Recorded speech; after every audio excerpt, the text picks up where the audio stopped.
ओम यं ब्रह्मा वरुणेन्द्ररुद्रमरुतः स्तुन्वन्ति दिव्यैस्तवैर्वेदैश्चाङ्गपदक्रमोपनिषदैर्गायन्ति यं सामगा ध्यानावस्थिततद्गतेन मनसा पश्यन्ति यं योगिनो यस्यान्तं न विदुषुरासुरगणा देवाय तस्मै नमः। श्रीमच्चन्दनचर्चितोज्ज्वलवपुः शुक्लाम्बरा मल्लिका मालालङ्कृतकुण्डला प्रविलसन्मुक्ता बलिशोभिता सर्वज्ञाननिदानपुस्तकधरा रुद्राक्षमालाकरा वाग्देवी वदनाम्बुजे वसतु मे त्रैलोक्यमाता चिरं मूकं करोति वाचालं पङ्गुं लङ्घयते गिरिं यत्कृपातमहं वन्दे परमानन्दमाधवं।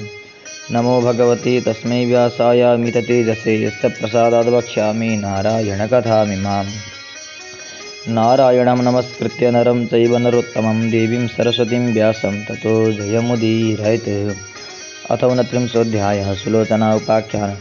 तब अगस्त्य मुनिले विनयपूर्वक फेरि स्कंद कुमारलाई सोध्नुभयो, हे स्कंद कुमार, तपाईँका मुखारविन्दबाट सृष्टिको सारा क्रम विष्णुका छल्ले महादेवजीसित विवाह भएकी दक्ष प्रजापतिकी छोरी उमाका पवित्र चरित्र तथा दक्ष प्रजापतिकै यज्ञकुण्डमा हाम फाली प्राण त्यागेपछि हिमालयकी पुत्री भई जन्म लिएकी पार्वतीले स्वर्गमा श्री स्वस्थानी परमेश्वरीको व्रत पूजा गरेर फेरि शिवजीलाई नै पति पाएकी अनि पार्वतीकै आज्ञाले पाताल पुगेर सत्तामा ऋषिले प्रचार गरेको श्री स्वस्थानी देवीको व्रत पूजाका प्रभावले ती दुखिनी नागिनीहरू आफ्नो मनोरथ पुरा भई अशक्य सम्पत्ति पाई रमाएको तथा पार्वतीकै आज्ञाले मर्त्यमण्डलमा आए सप्तर्षिहरूले अत्यन्त दुखिनी गोमा नामकी ब्राह्मणलाई श्री स्वस्थानी परमेश्वरीको व्रत पूजा गराई लावण्य देश अर्थात् लुम्बिनी राज्यकी राजमाता बनाएको एवं श्री स्वस्थानी निन्दा गर्दा चन्द्रावतीले पाउनसम्म दुःख पाएको र अप्सराहरूको आज्ञाले यथाशक्ति श्रद्धा भक्तिका साथ सरस्वस्थानी परमेश्वरीको व्रत पूजा गरेर त्यसै पूजाका प्रभावले उनलाई आफ्ना पतिका साथ मिलाएको कथा श्रद्धासहित सावधान भएर मैले सुनिसकेँ। अब गोमा ब्राह्मणीका बाद मर्त्यमण्डलमा अरू कसले श्री स्वस्थानी देवीको व्रत पूजा गरे के कस्तो कस्तो फल पाए यसबारेमा पनि 2-3वटा कथाहरू सुन्न चाहन्छु। यस्ता जन पनि कोही छन् भने कृपा गरेर तिनको बारेमा बताइ बक्सियोस् भन्दा स्कन्द कुमार आज्ञा गर्नुहुन्छ। हे अगस्त्य मुनि, गोमाका बाद चित्रवन नामको विचित्रको नगरमा बस्ने धर्मपरायणा बाल विधवा सुलोचना नामकी नारीले ब्रह्माको गण्डस्थलबाट अर्थात् हिमालयबाट निस्की पहाडका गिरी गौहरा कन्दराहरू हुँदै गङ्गासित मिल्न दक्षिणतिर हानि देवकी गण्डकी अनि शाली नदी तथा महिषासुरलाई उसको गर्दनमा समातेर लातका लात गोद्दा पृथ्वीमा भाङ परेर निस्केकी देवकी अर्थात् देवकी नदी अनि यज्ञकुण्डमा फाल हाली उमाले प्राण त्यागेको सुन्दा दक्ष प्रजापतिका उपर एकाएक उठेर महाक्रोधको जोगमा महादेवले आफ्नो त्रिशूल पृथ्वीमा गुम्मा गोप्ता पाल परी पृथ्वीभित्रबाट निस्केकी त्रिशूलिँदै सबै आफ्नो बाटो हुँदै बग्दै आएर एकै ठाउँ मिलेको त्रिवेणी अर्थात् 3 चुल्ठो जस्तो बनेकी र पवित्र पानी मिलेर अति पवित्र भएको त्यो 3 नदीको दोभान र नारायणको असाध्यै प्रिय स्थल बनेकोले नारायण भगवानले नै सबभन्दा पहिले आफैले त्यस सङ्गममा नुहाई त्यहाँ माघभरि मकर स्नान गर्नेलाई मरेपछि सरासर वैकुण्ठ पुर्याउने आफ्नो नारायणी शक्ति घुसाएकोले त्यहीदेखि संयुक्त रूपमा नारायणी नदी नाम पाएको ठाउँ देवघाट यानि देवघट्ट अर्थात् सामान्य मनुष्यले मकर राशिभरि सूर्य रहेको दिनमा प्रयागको त्रिवेणीमा त्रिकाल स्नान गरेर स्वर्गको वास पाए झैँ देवताहरूले वैकुण्ठको वास प्राप्तिका लागि मकरभरि नित्य नुहाउने गरेको अनि अप्सराहरूले पनि पौष शुक्ल पूर्णिमादेखि माघ शुक्ल पूर्णिमासम्म नित्य नुहाउने गरेको त्यस्तो देवघाटको छेउछाउमै कुटी बनाई धुनी जगाई योगिनीहरूको रूपमा बसी पद्मासन कसी अनि दुर्वाले झैँ ओम नमो भगवते वासुदेवाय यो मन्त्र निरन्तर जप गर्दै सूर्यको तेजमा मात्रै मन्टक अड्याई दुस्तर्क दुश्चिन्ता दुस्तृणा दुष्व्यवहार बेफाका कपडा सारा त्यागी 12 महिना त्यस त्रिवेणीमा त्रिकालै नुहाई प्रत्येक वर्षको पौष शुक्ल पूर्णिमादेखि विधिपूर्वक माघ शुक्ल पूर्णिमासम्म उहिले गोमाले जस्तै गरी नियमपूर्वक व्रतमा रही माघ शुक्ल पूर्णिमाका दिन स्वस्थानीको विधिपूर्वक पूजा गरी 60 वर्षमा 60वटा श्री स्वस्थानीको व्रत पूजा र त्यसै त्रिवेणीमा 60वटा नै माघ स्नान गरेकी पुण्यका प्रभावले ती योगिनी परलोक गएपछि जस्ती भइने त्यो रोचक कथा कल्प चौघडीको बयान सहित अब म तिमीलाई सुनाउँछु। तिमी ध्यानपूर्वक चित्त लगाएर कति पनि अन्य मनस्क नभई लौसन अगस्त्य मुनि पूर्वजन्म हुन्छ भन्ने कुरामा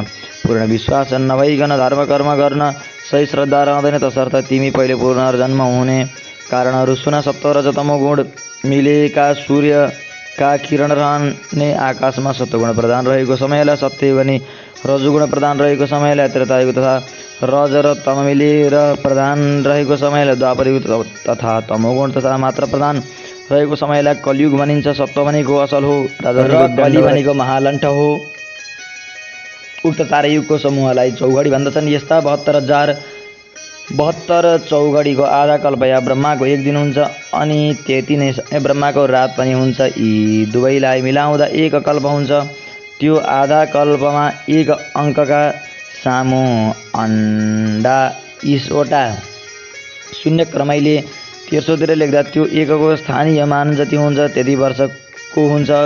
यी 72वटा कलियुगमा तत्कालीन ब्राह्मणहरूले आफ्ना पुर्खा आर्यवर्तका ब्राह्मण वर्गले आफ्नै सन्तानहरूले मात्र सिद्ध गर्न सक्ने गरी थाँती छोडेर गएको ब्रह्माण्ड विजयी योग शक्तिको साधना गर्न बिलासिएर च्यात्तै छोडिदिन्छन् र तिनीहरूको जे चितायो त्यही गर्न सक्ने शक्ति बिलाएपछि पहिलेका तिनै युगसम्म युगबलले चुमुर्कियाइएका दानवहरूले सूर्यास्त आएपछि राक्षसी शक्ति बढ्ने अन्धकार रातको पालो आए मौका पाएर आफ्नो दानवी भक्ति शक्तिको विकासको लागि भूमिभित्रबाट निकालिएका गुरु पधारे पृथ्वी माताका हाड रूपी फलाम कोइलाहरू अनि कलेजा पक्षु रूपी अरू खनिज पदार्थहरू तथा बोसो रूप खनिज तेलहरू एवं सास रूपी भापहरू निकालिएर खोक्री मरणासन्न भएर नारायण नारायण भन्दै आतस्वरले पुकार्न थालेकी पृथ्वीलाई देखि नारायण भगवानले त्यति नै समयका लागि पृथ्वीलाई आफ्नो प्रलय अनि डुबाउने शक्तिको प्रयोग गरी समुद्रले ढाकिदिनुहुन्छ। त्यस प्रलयकालमा पनि तातो नतातो सूर्य र चिसो न चिसो समुद्र यी दुवै नै निराधार आकाशमा आफ्ना ठाउँमा झुन्डिरहन्छन्। तिनै दुई सूर्य समुद्र नै पुरुष अर्थात् भाले र प्रकृति अनि पोथी हुनाले यिनको सृष्टि कहिले भयो र कसरी भयो र यिनको विनाश कहिले हुन्छ कसरी हुन्छ भन्ने निदो अझसम्म कसैले पनि निर्योल गर्न सकेका छैनन्। त्यसै ढाकिएको प्रलयकालको मौकामा नै प्राणीका काटिएका ठाउँमा घाउ पलाए पृथ्वी माताका सबै अङ्ग प्रत्यङ्गहरू पलाएर तयार भइसक्छन्। अनि विष्णुकै शक्ति वराह प्रभुले आफ्नो बाराह अर्थात् वार भनेको पानीलाई माने आसमन्ता चारैतिर र भनेको हटाउने शक्ति प्रयोग गरी प्रत्येक वर्ष माघे सङ्क्रान्तिको 7 दिन पहिलेदेखि नै 7 दिन पछिसम्म गङ्गा सागरमा रहेको कपिल मुनिको आश्रम माथिको त्यो डुबाएर रहेको समुद्रको पानीलाई चारैतिर हटाएर त्यस आश्रमलाई उदङ्गाए झैँ नै पुरा समुद्रको 4 भागको 1 भाग जतिमा रहेको 7 द्वीपमाथिको पानी हटाइदिनुहुन्छ।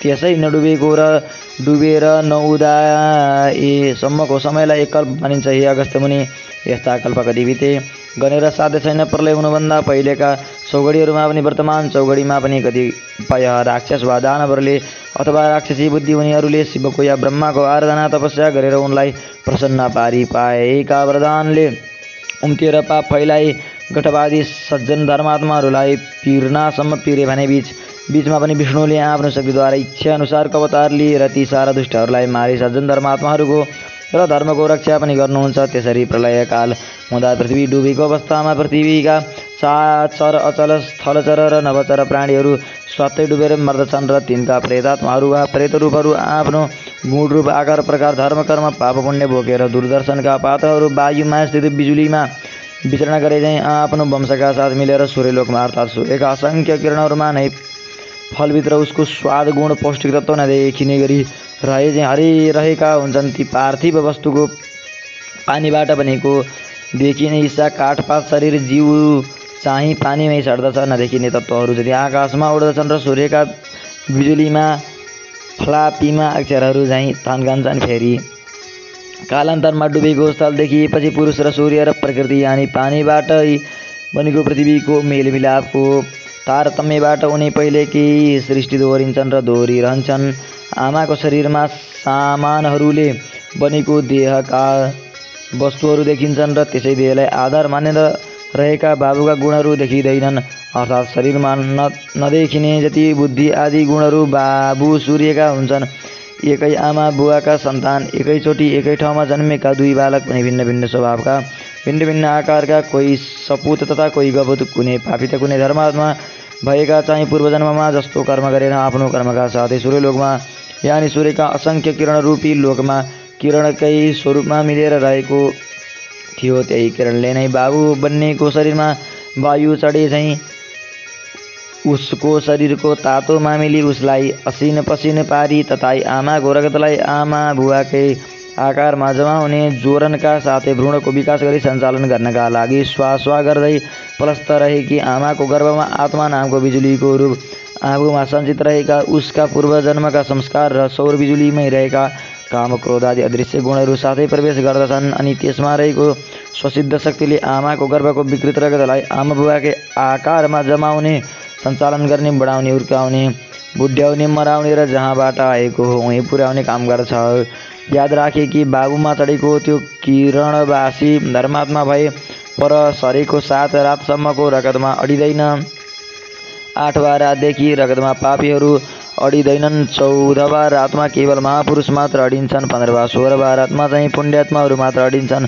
17वाँदेखि कोही पनि अडिन्नन्। पहिलो दोस्रो तेस्रो रातमा खोडीहरू मात्र अडिन्छन्। 4औँदेखि 16औँ रातसम्ममा पनि बिजोरमा छोरी र जोरमा छोरा मात्र अडिन्छन्। 3मा पनि ग्रहणादिमा श्राद्धको दिनमा 1 सागीको दिन मूल नक्षत्र माघान्त रेवतीमा 8मीमा चतुर्दशीमा जन्मदिनमा औँसी पूर्णिमा रहेको गर्भमा अलक्षिणा अडिन्छन्। 7 रातसम्म पापी मात्र अडिने पापी रगत शरीरमा रहने हुनाले त्यतिखेर ती पितृकार्यका लागि चोखिँदैनन्। प्राय 90% गर्भ यसै 7 रातभित्रै रहेका हुन्छन्। तसर्थ जहाँबाट आएको त्यहाँ फर्कनलाई यहाँ कस्तो कस्तो कर्म गर्नुपर्छ पहिलेको सञ्चित अभ्यासले त्यस्तै कर्म गर्छ र त्यसै कर्म गर्न ऊ रमाउँछ र गर्छ पनि। यसैको नाउँ स्वभाव हो। त्यसैले भिन्न भिन्न किरण लोकबाट आएका उही जातका पनि भिन्न भिन्न प्राणी वा मनुष्यको भिन्न भिन्न स्वभाव र यस प्राणी जगतमा भएको हो। तसर्थ जो प्राणी जबसम्म विष्णुको कृपा पात्र हुँदैन तबसम्म त्यसै भुवरीमा चक्कर लगाइरहन्छ। यसैलाई शिशुमार चक्र अर्थात् जन्मनु र मर्नुको फेरो भन्दछन्। पुराणमा जति देवता र जति लोक छन् ती सबै त्यो शक्ति हुने सूर्यका विभिन्न किरणकै नाम हुन् भनी वेदमा बताइएको छ। अर्थात् वेदका तिनै कुरालाई पुराणमा प्रस्ट्याएको हो। हामी प्राणीहरू केवल सूर्यको प्रकाशलाई मात्र देख्दछौँ र तीद्वारा प्रकाशित वस्तुलाई जान्दछौँ मात्र। प्रकाश नपरेको वस्तुलाई देख्दैनौँ। प्रकाशलाई अन्धकारले सेक्दैन। निष्कपट अन्धकारलाई आफ्ना सामुको आफ्नो हातलाई पनि हामी देख्दैनौँ तर धेरै टाढा बालिएको आगोलाई देख्छौँ। त्यसकारण सूर्यका किरणहरूमा भएका शक्तिहरूलाई जान्नु नै ज्ञान हो।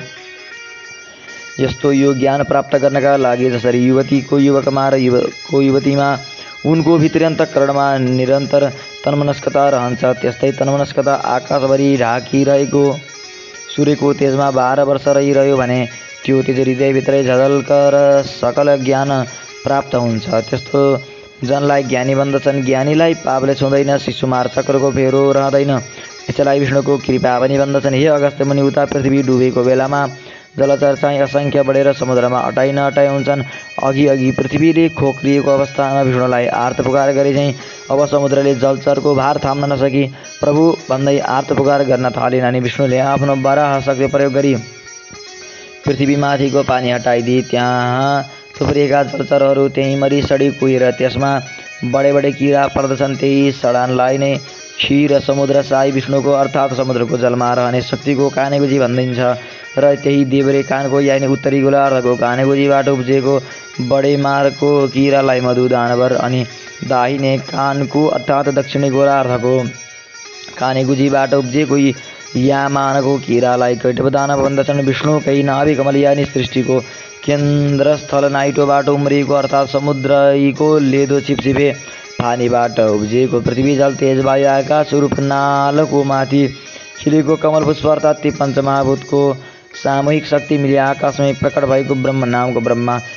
कहिने चैतन्य शक्तिलाई र त्यसको उद्भवस्थानलाई भताभङ्ग पारी पृथ्वीलाई दबदबे पानीमै डुबाई राखी त्यहाँ दानव देश बनाउलान्। जस्ता ती प्रबल दानव किरालाई हटाउन ब्रह्मका स्तुतिले प्रसन्न भएकी योगमायाले ध्यान गरी जगाइएका अर्थात् शरीर धारण गराइएका स्वयं विष्णु शक्तिलाई नै 5000 वर्ष लाग्यो र पनि नसकिएर विष्णु हैरान भई बसेको बेलामा ती किराहरू चम्कदै सोहोरिएर आफ्नो नगिच आई उफ्रदै उधुम मचाउँदै ए पाजी के नाप्न सक्दछ नाप भन्दा विष्णुले बाचा बधाई तिमीहरूलाई मारेर पृथ्वीलाई सफा पार्न सकौँ भन्दा ती किराहरूले जलमा त हामीलाई मार्न त सक्दैनस्। तलमा हाम्रो शक्ति कमजोर हुने हुनाले पहिले पृथ्वीको पानी सुका अनि मात्र मार्न सक्ला भन्दा इन्द्रलाई 12 वर्ष पानी नपार्ने आज्ञा दिए। त्यहाँको पानी सुकाई अनि मात्र आफ्ना दुवै काखमा अर्थात् उत्तरी गोलार्धलाई र दक्षिणी गोलार्धलाई बायाँ र दायाँपट्टि नगिचै राखी ती 6 किरालाई आफ्नो चक्र चलाई मारी ब्रह्मालाई डुब्नबाट जोगाउनु भयो र तिनै मरेर सडेका जलजन्तुका हाडखोरलाई थुप्रोले पहिलेका दर्के पानी र पहिरोले थेप्चिएका पहाडहरू चुलिए, भूमि मलिलियो। फेरि ब्रह्मशक्तिले अघि सूर्यमा गई रहेका वंशहरू आफ्ना गुण स्वभाव आकार प्रकार लिएर सूर्यका प्रत्यावर्तन शक्तिले पृथ्वीमा फर्कन थाले। यसरी अतरहरू आइसकेपछि भ्यागुतोले पानी घोडाले पानी माछाले जलथल दुवैमा सास फेर्न र अडिन सके चाहिँ पृथ्वीमा अडिन सक्ने मत्स्यकै नामले पुकारिने जलमानुषको रूपमा पैदा भएर मानिसहरू र अरू प्राणी पनि समुद्रकै प्राणीमा जन्म लिएर मात्स्य न्यायबाट बच्न पृथ्वीमा आई निर्धक्कसँग रहन थाले र पानीमै जस्तै मैथुनी सृष्टि चलाउन थाले। पृथ्वीमै जन्मथलो हुनेको पानीमा सास फेर्ने शक्ति हरायो। त्यसै उसले प्रथम अवतार प्रभु मत्स्यरूप धारणम भनिन्छ। यसैलाई नै ब्रह्माको मानस सृष्टि अर्थात् जलचरलाई थलचर बनाउने इच्छा शक्ति पनि भनिन्छ। यिनैमा पहिलेका शास्त्रज्ञहरू आफ्नो ज्ञान लिएरै जन्ने हुनाले उनैले फेरि पहिलेका शास्त्र विद्या कलाहरू प्रचार गर्दछन्। यसै उसले सबै स्थिति पूर्व कल्पकै जस्तै कल्पै पछि दोहोरिन्छन्। जसरी प्रत्येक ऋतुमा पोहोरकै दृश्य दोहोरिन्छन् त्यसरी नै प्रत्येक कल्पमा पहिलेकै कल्पका वस्तु चिजबीज नर नारी तिनका आकार प्रकार गुण अवगुण ऋतुका तारतम्य उनै दोहोरिरहन्छन्। यद्यपि उग्र पाप भोग्नका लागि मात्र मानव प्राणी भूत प्रेत पिशाच आदि र त्रियोगिनी अर्थात् तेस्रो शरीर भएका प्राणी भएर जन्म पनि तिनमा आफ्नो वंशीय गुण र वंश चलाउने शक्ति हुँदैन। त्यसको संस्कार उसको आदि योनिको नै रहन्छ। अगस्त्य मुनि जसरी समुद्रमा रहने सागरको पानी सूर्यका तापले तापी भाव बनेर सागरमा पुगी ओम खम ब्रह्म ओम माने 17 तम यी 3 गुणले मिलेको खम माने आकाश नै ब्रह्म माने ब्रह्मा हो भन्ने विधिको यो अन्तिम निर्णय अनुसार नै आकाशमा थुप्रिएको त्यो बाफ नै सूर्यमा रहेको बलाहक नामको शक्तिले बादल बने। त्यही बादल नै बलाहकको स्वामी इन्द्र शक्तिले चिसो पानी पनि पिपिरी बाजाउँदा चेपबाट चेपिएर निस्किएको मुखभित्रको त्यो तातो हावा नै बाहिरको खुला चिसो बतासमा ठोकिँदा आवाज निस्किए झैँ बादलमाथिको तातो हावा चेपिएर मेघभित्रको चिसो हावामा मिल्दा बादल गर्जिने। दर्शनढुङ्गामाथि दर्शनढुङ्गा बजार्दा झिल्का निस्किए चाहिँ बादलमाथिको तातो बतासको वेग मेघभित्रको चिसो हुरीमा ठोकिँदा ती दुवैको आघातको वेग जुधेर जुधाइएको बिचमा परेको पानीलाई चट्टाङ बनाउँदै चम्कने बिजुलीले ठेली पानीको रूपमा मेघ पानी विद्युत बतास र आकाशको संयुक्त शक्ति नै जलसाई साकार विष्णु।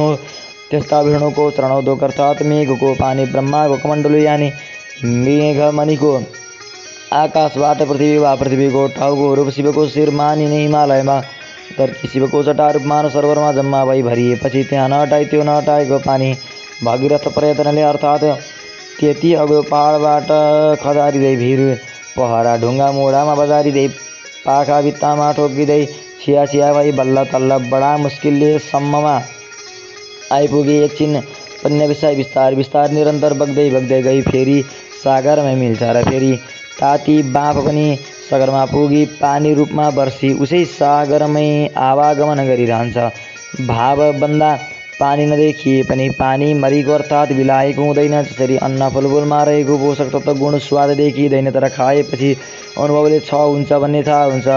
त्यसरी नै पानीबाटै बनेको यो शरीर अनि सूर्यबाट मिलेको त्यसमा रहेको शक्ति नदेखिने पनि बिलाएको हुँदैन। त्यसरी नै यो सृष्टि स्थिति प्रलयको आवागमन पनि भइरहन्छ।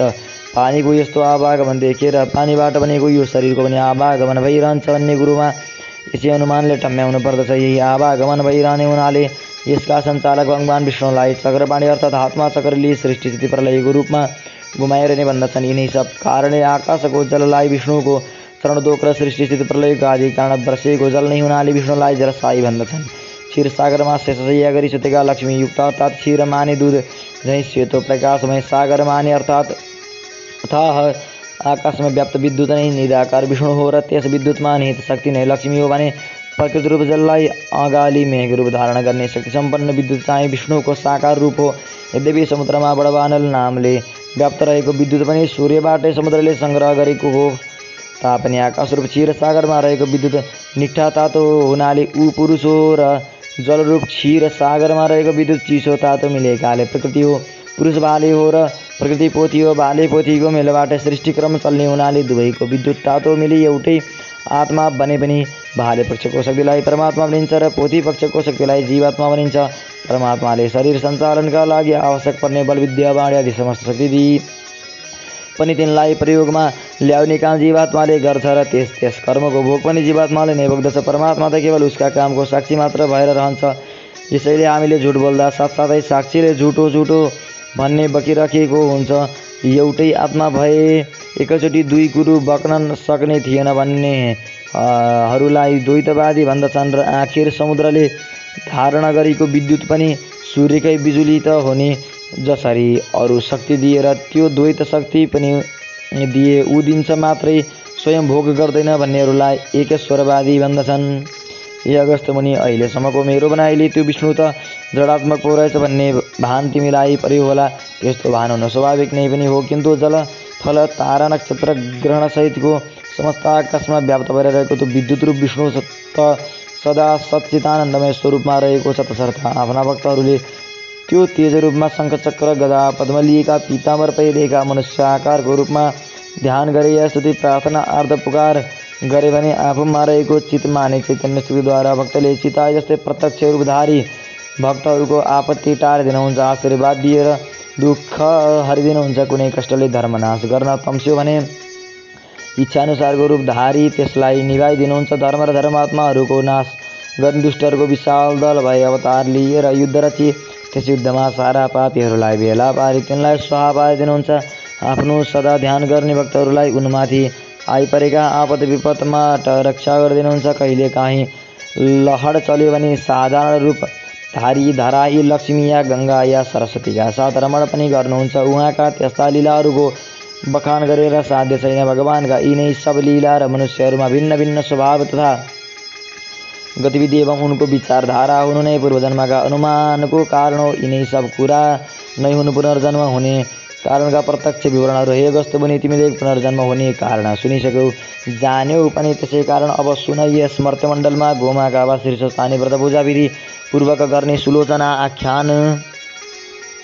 अहिले यतिखेर चलिरहेको कल्पलाई पद्मकल्प भन्दछन्। यस कल्पको यो 28औं चौघडीको अन्तिम युगको प्रथम चरण चालु छ। यसभन्दा 11औं चौघडी पहिले अर्थात् 28औं चौघडीको त्रेतायुगको अन्तिम चरणमा हिमालय प्रान्तको पहाडी क्षेत्रको दक्षिणी भागमा रहेको नारायणी नदीको पूर्वपट्टि भएको चित्रवन नाम गरेको राज्यका शासक सूरसेन सिंह नामका राजा थिए। तिनको राजधानी नारायणगढ नामको नगर थियो। राजधानीमा भव्य बजार थियो। राज्यका अरू ठाउँमा पनि राम्रा बजार सजिएका थिए। गाउँमा किसानहरू र कालीगढहरू रहन्थे। किसानहरू खेती किसानी गर्थे भने कालीगढहरू राज्यका जनताहरूलाई चाहिने सरसामान बनाउँथे। राजधानीबाट केही पूर्व त्यतिखेर सुन्दरपुर नाम गरेको बजारको वरिपरि रहेका 8-10 गाउँमा जजमानी गर्ने पुरोहित बाजे तुलसीराम आचार्य नाम गरेका गाउँले पण्डित थिए। उनले हँसमुख मिलनसार पर्याउँदा अरूलाई सकेको सघाउने चतुर्मासभरि गाउँवासीलाई पुराण सुनाउने अनि वैशाख पुरुषोत्तम कार्तिक एकादशीमा आत्माहरू पनि तिथि महिनामा वा तिथिहरूमा बताउने तिथि व्रतहरूको उद्यापन तथा पूजापाठ अनि श्राद्ध निवारण व्रतबन्ध विवाह आदि पनि शुद्धसँग विधिपूर्वक गराउने। पर्याउँदा सप्ताह पनि भन्ने अनि हात हेर्ने कुण्डली हेर्ने चिना टिप्पण लेखिदिने तथा बिस्तुर नजाने झार फुके काम पनि गर्ने एवं टपर टुइया घरेलु ओखती पनि गरी टोपल्ने हुनाले उनी उनका सामानहरूका अत्यन्त प्रिय पात्र थिए। तिनकी मनोरमा नामकी धर्मपरायण पत्नी थिइन्। उनले 2 छोरा पनि मनी छोरा पाइन्। ती छोरी असाध्यै राम्री थिइन् र तिनका हेरिरहँ जस्ता आँखा हुनाले सबैले उनलाई सुलोचना भन्दथे। ती सानैदेखि शीलवती थिइन्। उनी 12 वर्षकी भएपछि उनका बाबुले उनको विवाह कर्म नारायणीकै डिलमाथि नै भनेको भव्य मन्दिरमा रहेको सिद्धिविनायक नामका गणेशजीका पुजारीका लायक गुणी छोरा श्रुतधरका साथ गरिदिए। त्यस बेलाको रीतिअनुसार पर नसरिकन घर नपठाउने चलन हुनाले बुवाले छोरी अनभाएनन्। 1 वर्षपछि माईका रोगले श्रुतधर एकाएक मरे। बिचराले दण्डना उँधो 14 वर्षको उमेरमा विधवा हुनु पर्यो। खर्काले अलच्छी नाही भनी घरमा ढिम्क नै दिएनन्। भाउजूहरूले चाकर्नी बनाएर छरछिमेकले पनि अनेक ताना मार्न थाले। सेतो सारी लाएर बालकै छोरीलाई बारभित्र गरेको दिँदा बाबुआमा पिरिएर झिङ्टिँदै गए। यस्तो परिस्थिति देखेर अझ भविष्यमा आइपर्ने गतिविधि विचारेर यसरी अनेक भूबल सहेर नाना भाँतीका टोकस सुनेर मर्नेका लागि दिनहरू बिताई काल पर्खनुभन्दा अझ किनमा कल्याणकारी भगवान् विष्णुको तपस्या गरेर भावी जन्म सुधार भन्ने मनमा सोचे। एक दिन मौका पारेर उनले आफ्नो मनको तर्क वितर्कलाई आमालाई भनिन्। आमाले बुवालाई सुनाइन्। तब बुवाले यसो मनमा गरेर छोरीको विचार त ठिकै हो भन्ने ठानी उसको इच्छा पुर्याइदिने। तारतम्यमा लागे तब त्यो कुरा जजमानहरूलाई भनेर गण्डकी देवकी त्रिशुली नदी मिली त्रिवेणी भई नारायणी बनेको दोभानको पहाडको भित्तामा बाढी नपुग्ने ठाउँमा पानीको सोता नजिकै पारी एउटा कुटेर एउटा लामो कटेरो बनाइदिए। त्यसपछि उनको रक्षा र सेवा अनि हेरचाहका लागि 7 वटा वैसी विधवाहरूलाई उसै कटेरोमा राखी छोरीलाई कुटीमा बसाली। जजमानहरूलाई भनेर ती सबैलाई खानपानको सारा व्यवस्था मिलाइदिए। त्यसपछि ती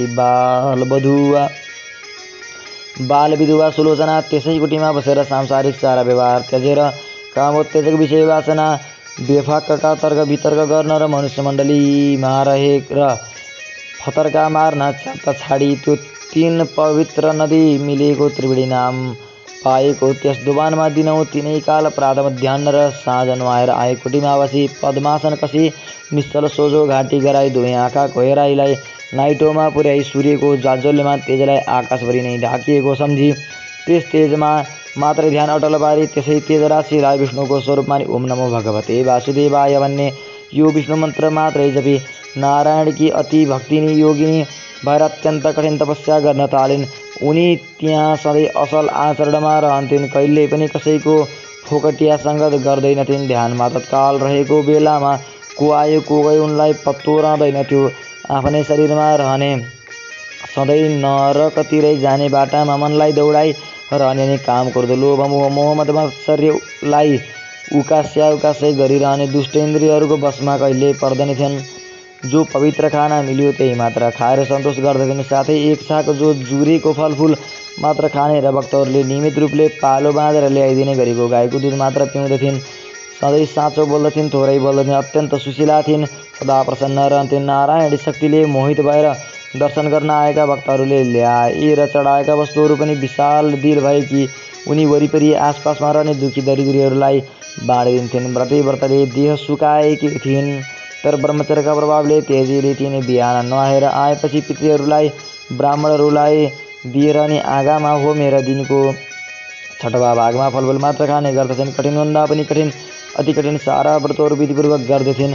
पुण्यकर्म गरेर नै सारा महिना सारा वर्षहरू बिताउँथिन्। प्रत्येक वर्ष पौष शुक्ल पूर्णिमाका दिनदेखि स्वस्थानीका व्रतको नियम पालन गरी नारायणी दोभानमा प्रातः स्नान गरी कुटीमा आई आफ्नो नित्यकर्म सकी फेरि मध्याह्नमा सङ्गममा स्नान गरी त्यसैको तीरमा बालुवाको 2टा ससाना डिस्को बनाई त्यसैमा शिव पार्वतीको पूजा गरी कुटीमा आएर नारायणको तेज रूपमा ध्यानमग्न हुने गर्दथिन्। माघ शुक्ल पूर्णिमाका दिन स्वस्थानीको व्रतको उद्यापन पूजा अर्थात् सावधानी व्रतको अन्तमा गरिने पूजा र ब्राह्मण भोजन गराउँदथिन्। अनि मकर राशिमा सूर्य रहन्जेल त्रिवेणीकै किनारमा रहेर त्रिकाल स्नान गरी उही नै नारायणको ध्यानमा तल्लीन रहन्थिन्। त्यस्ता प्रकारले ती सुशीला सुलोचनाले 60 वर्ष त्यस कुटीमा बसेर 60 वर्षमा स्वस्थानी देवीको 60 नै वटा व्रतपूर्वक पूजा गरिन् र 60 नै वटा मघ स्नान त्यस देवघाटको त्रिवेणीमा गरिन्। मकर राशिमा सूर्य रहेको दिन माघ सङ्क्रान्तिदेखि त्यसै माघ मासान्तसम्मको नित्य स्नानलाई हामी माघ स्नान या मकर स्नान भन्दछौँ। त्यस कुटीमा त्यसै प्रकारले रहँदै तिनी 75 वर्षकी बहिनी श्री स्वस्थानीको 60वाँ पूजाको अन्तमा स्वयं स्वस्थानी देवी नै उनका सामु मात्रै प्रकट भएर त्यहाँ रहेका सबैले सुन्ने गरी हे तपस्विनी, तिम्रो श्रद्धा भक्ति विश्वासपूर्वकको 60 वटा अटुट पूजाले म अत्यन्त प्रसन्न भएँ। अब तिमी यो मकर स्नान सकेर आगामी फागुन शुक्ल पूर्णिमाका दिन मध्याह्न कालमा यस नारायणको सङ्गममा नै कम्मर पानीमा 3 डुबुल्की लाएर सूर्यलाई हात जोडी लामो स्वरले ओम भन्दा भन्दै यो शरीर त्यहीँ त्यागेर आत्मा शरीरले सारा सर्वैकुण्ठ जाऊ भनी स्वस्थानी देवी अल्पिन्।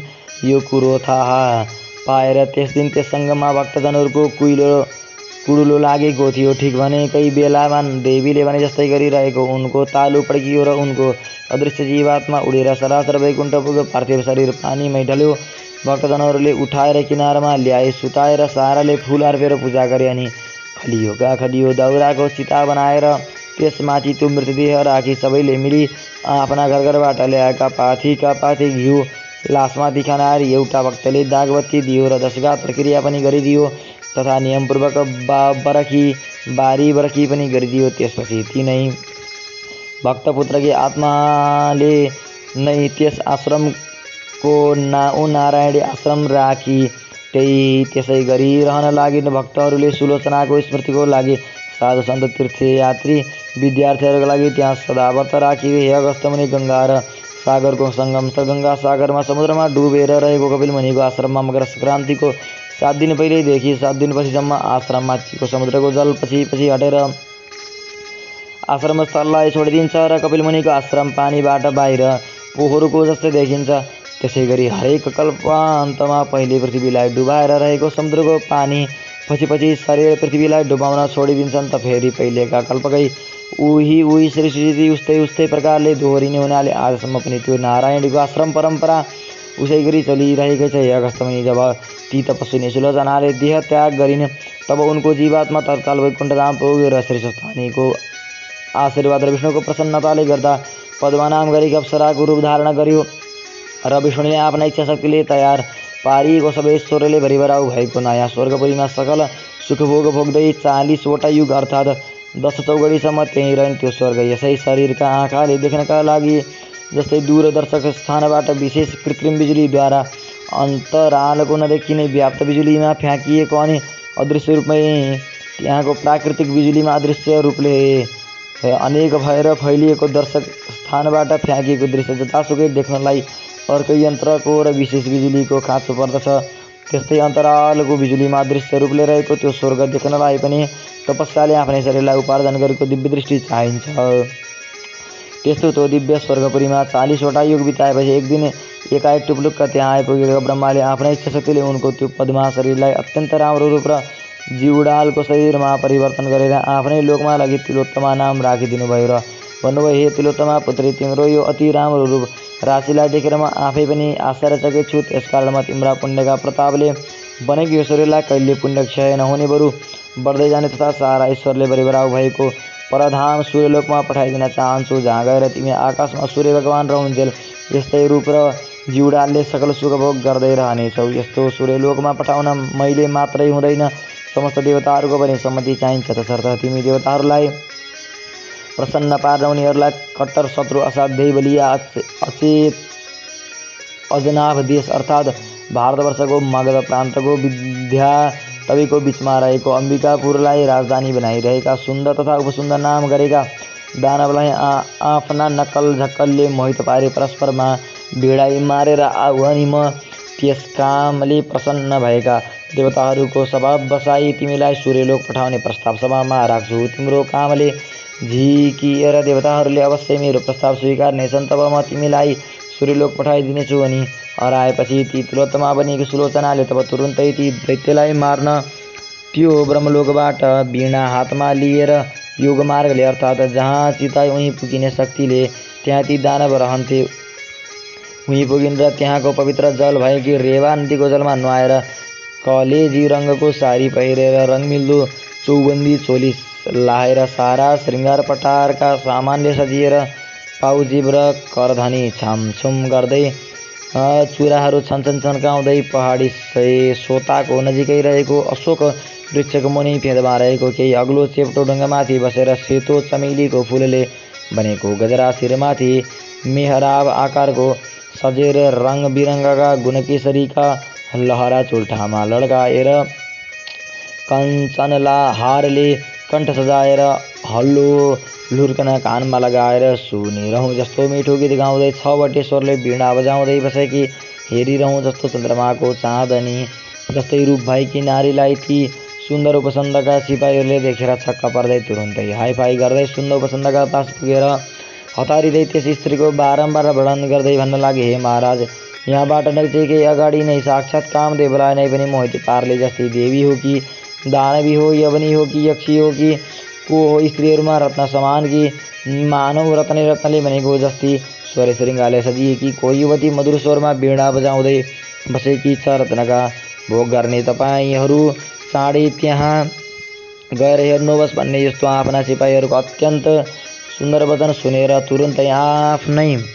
अङ्गुरका सुराको चुस्की लिन छाडेर अनि हजारौँ सुन्दरी सुन्दरी राम्री राम्री तरुणी बरुनी वाइफाले दानवी पट्टीहरूसित पोखरीमा पानी छ्यापछ्याप गर्दै छिल्लिन इत्रिन छाडेर त्यो नवयुवतीलाई मोहित पार्ने लुगाफाटा लाएर कोही उसका रक्षक भए उनलाई निभाउने सुर कसेर अनि यमराजको डन्डा जस्तै देख्दै डरलाग्दा सय धार्नी फलामले बनाएका आफ्ना गदा लिएर बुर्कुसी मार्दै ती दुवै भाइ सुन्दर उपसुन्दर उहिले महिषासुरलाई मार्ने चण्डीले जस्तै गरी सारा श्रृङ्गारले सजी सजाउ भएर ती दुवै दैत्यको कामाग्निलाई दन्काउन कम्मर कसेर बसेकी त्यो तिलोत्तमा भाटामा पुगेर उनको अगाडि पुग्ने बित्तिकै उनको रूप राशिले लट्ठिएका तथा सुराले उन्मत्त भएर पातिएका ती दुवै भाइले परस्परमा भन्न लागे, हे भाइ, यो सुन्दरी मेरी नै स्वास्नी हुन्छ। अनि अर्कोले भन्यो, हे दाइ, यसलाई तपाईँ त्याग्नुहोस्, यो कर्की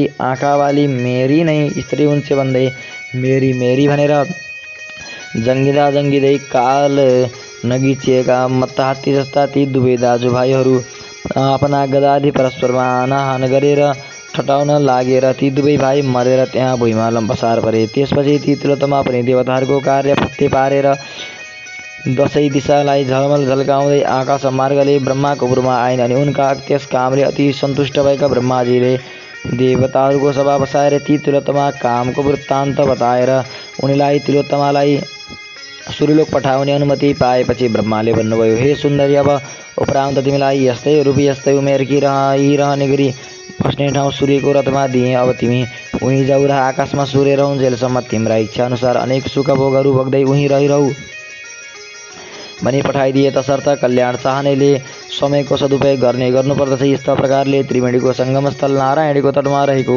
स्वस्थानीको 60वटा व्रत पूजा र 60वटा मकृष्ण तथा 60 वर्षसम्मको नारायणी तटको निवासको पुण्यफल मिलेकोले मरेपछि ती सुलोचना ब्राह्मणी वैकुण्ठ पुगेर पहिले पदमा भइन् अनि अप्सराहरूमा उत्तम तिलोत्तमा भइन् र अन्तमा सूर्यलोकको बास पाइन्। आज पनि उही छिन्। अरू पनि जसले सुलोचनाले जस्तै गरी त्यो व्रत नियम पालन गर्ला उस्तै पुण्यफल पाउनेछ। त्यसकारण अगस्त्य मुनि आफ्नो कल्याण चाहने मनुष्यले जसरी तसरी जे गरेर भए पनि वैकुण्ठवास प्राप्तिका लागि श्रद्धा विश्वासपूर्वक माघभरि बसी मकर स्नान गर्ने गरून्। महिनैभरि त्रिवेणीमा बसेर मकर स्नान गर्ने नसके पनि 3 दिन त त्रिकाल स्नान प्रत्येक वर्ष अवश्य गर्ने गरून्। त्यसै गरी स्वर्गलोकमा मात्र अस्थायी वास चाहनेहरूले प्रयागको त्रिवेणीमा मकर स्नान गर्ने गरे पनि हुन्छ। यदि श्री स्कन्द पुराणे केदारखण्डे माघ महात्म्य कुमारस्य संवादे श्री स्वस्थानी परमेश्वर्या व्रतकथायां सुलोचना सूर्यलोक गमनम नाम 29ोऽध्यायः। ओम उपनयतु मंगलम वह सकल जगन मंगलालय श्रीमान दिनकर किरण निबोधित नव नलिन दल निवेक्षण कृष्ण काले वर्षतु पर्जन्य पृथ्वी सस्यशालिनी देशोऽयं क्षोभरहितो ब्राह्मणाः सन्तु निर्भयाः अपुत्राः पुत्रिणः सन्तु पुत्रिणः सन्तु पौत्रिणः निर्धनाः सधनाः सन्तु जीवन्तु शरदां शतं। तत्रैव गंगा यमुना तत्र गोदावरी सिन्धु सरस्वती च तीर्थानि सर्वाणि वसन्ति तत्र यत्राचितोदार कथा प्रसंगः। या कुन्देन्दुसारा हरधवला या शुभ्रवस्त्रावृता या वीणावृदण्डमण्डितकरा या श्वेतपद्मासना या ब्रह्माच्युतशङ्कर प्रभृतिर्देवे सदा वन्दिता सा मम पातु सरस्वती भगवती निःशेषजाड्यपः। कायेन वाचा मनसेन्द्रियैर्वा बुद्ध्यात्मना वा प्रकृतिस्वभावात् करोमि यद्यत् सकलं परस्मै नारायणायेति समर्पयेत् नारायणायेति समर्पयेत्। श्रीस्वस्थानी दिव्यार्पणमस्तु।